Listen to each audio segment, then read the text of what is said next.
Hongera mwanangu. Mungu akubariki. Bado duniani tuna watakatifu wa Bwana. Amina. Ambao wanaweza, Bwana akasema kama ile neno ambalo limeandikwa katika Zaburi kwamba watakatifu walioko duniani ndio ni wapendezao. Nipendezao nao. Unaweza kufikiria duniani hakuna mtakatifu, wapo kama wewe umeshindwa, lakini wengine wapo. Haleluya. Kabisa. Ndoa ni heshima kubwa sana.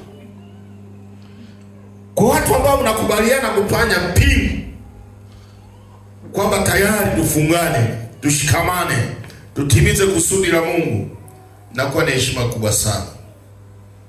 Kabisa. Hawa ni vijana wetu. Kile watu wanakimbia, nilikuwa hata hapa mbele wakimbia njia nne. Mbele tukamuone hajabadilika, ni yule. Usikimbie ni.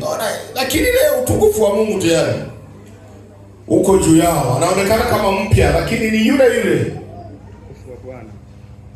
Yesu asifiwe. Kabisa.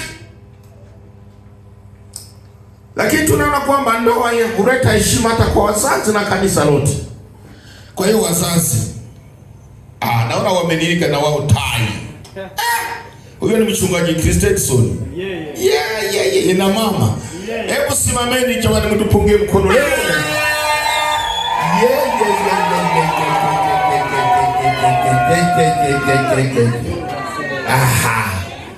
Zakeo na mke wake naye simama tupungie mkono.